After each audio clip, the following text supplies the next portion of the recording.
Albania sits at a strategic gateway on the Adriatic Sea, with Italy to the west, Greece to the south, and Turkey to the east. Next, I'm heading to Albania's south to discover my first wonder. This is Gjirokaste. It's not just a jewel of Albania, it's a jewel of the Ottoman world. The town of Gjirokaste has been inhabited for at least 2,500 years.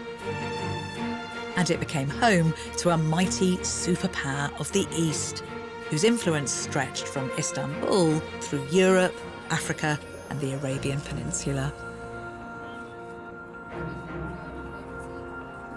From the 15th century, the Ottomans officially controlled Albania right up until its independence in 1912, and they made it part of their vast, expansive empire. Very briefly, this town was actually the capital of Ottoman Albania, and it flourished with wealthy landowners and feudal families pouring wealth into the town. Once again, Albania absorbing the ways of outsiders and making them their own, with impressive results.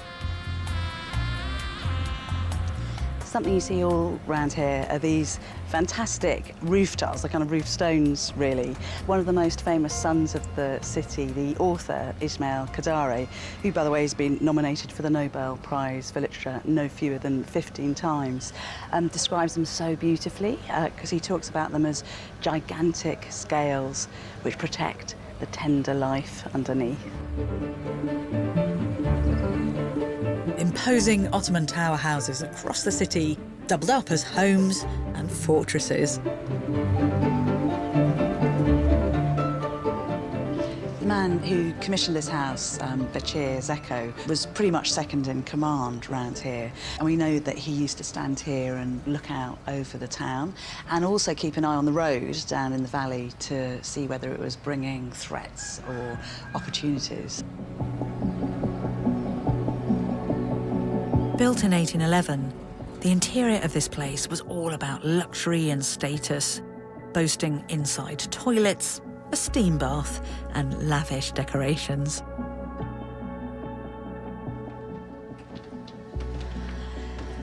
So the whole top floor of the house was reserved specifically for visitors, including this gorgeous, gorgeous reception room, which is the grandest room in the house.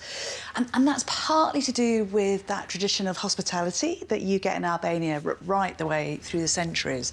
But also there's a hard-nosed business reason for that, because, of course, people would have come here and done trade deals stretching right across the Ottoman Empire. But it's interesting, isn't it? So the very finest room in the house was reserved specifically for travellers and for guests. Living like this would not have been possible without the backing of the man who dominated 19th century Ottoman Albania. Lots of Albanians rose really high in the ranks of the Ottoman hierarchy, particularly in the army, because they were so valued for their ferocity and their bravery. But some became so powerful that basically they were warlords. Like this man, Ali Pasha, he had his own army, he had his own navy, and he was in control of 1.5 million people. Ali Pasha was infamous for his autocratic rule. In his vast castle at nearby Tepelena, he welcomed guests keen to woo him for his powerful patronage. The castle, once full of marble-clad halls and fountains, covered 4.5 hectares.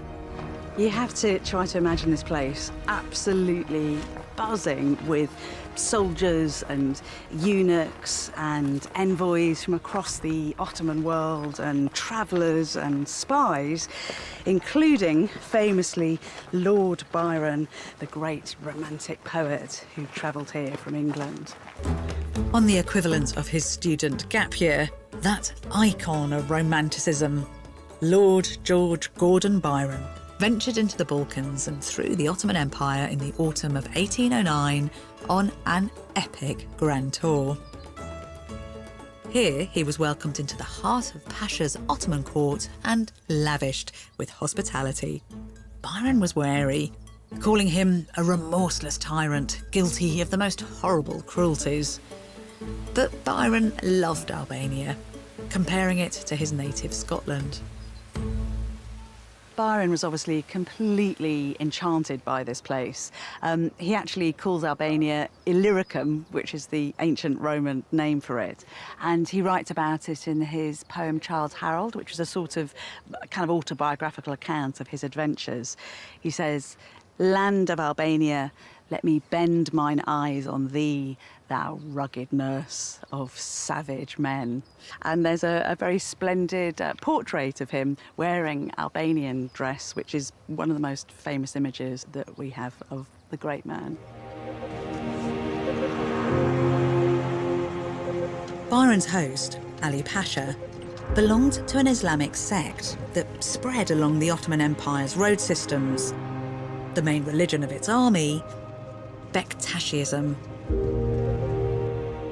The Bektashi communities here in Albania are in these very remote locations. I've never actually made it up to one before. They have these things called tekes, which are basically like their kind of spiritual centres, and they were always there to welcome travellers on the road.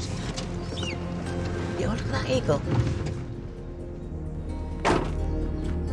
The Teke's spiritual leaders, the Baba and the Dervish, represent a faith that descends from Sufi and Shiite traditions and that borrows from other beliefs too.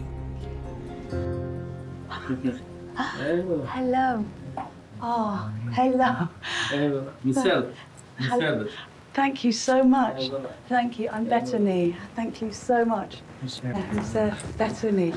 Shqipëria është një vend me shumë teke dhe ju mund të përzgjidhni një teke tjetër. Thank you so much for allowing me to come here. What are the key principles of being a Bektashi? Dashuria, siç e tham, tek njëri tjetri. Dhe në bektashizëm është shprehja e Haxh Bektashit që një të keqe që nuk të pëlqen ty ta bëjnë të tjerët, mos ja bëj ti tjetrit. Është një besim islam liberal, ku gratë nuk kanë kufizim, janë të barabarta me burrat në besimin bektashi. Gratë nuk janë të detyruara të vendosin mbulesa. Në teken bektashiane bisedohet, njihet historia, po njëkohësisht dhe ulemi në muhabet për gosti, për ceremoni dhe këndohet. So beautiful. What was it like during communism, and was the faith suppressed then? Nëse diktoheshje nga komunizmi, normalisht arrestoheshje. Në brendësi të shpirtit u mbajt sekret dhe u durua derisa erdhi momenti prap. That must have been very hard for you. Që e vështirë, po e kaluam, duruam. Do you think that one of the reasons that the Bektashi faith survives in Albania is because this is a country through history where lots of people have come, Christians and Muslims and the worshippers of the old gods, and it's a faith of love, and that's why it's a faith that has survived still today in Albania? Sigurisht që bektashizmi nuk ka dallim në fe apo në racë. Është krijesë e Zotit dhe për krijesën e Zotit në bektashizëm ka vetëm dashuri. This is a real honour for me now to be given Bektashi hospitality here, so thank you. Edhe ne i falenderoj. Faleminderit. Jo lumë që në kënd, unë nderoft Zotit. Albania is the centre of this once widespread faith of the road, which puts tolerance for others at its heart and continues to welcome travellers like me. Hello. Oh, very nice.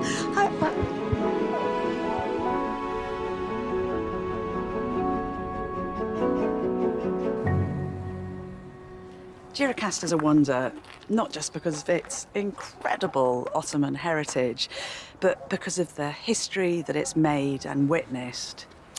and because it's a reminder that human experience and history itself travels along roads and byways, and that we're all made by the journeys that we take. Next, I explore a darker period in Albania's history,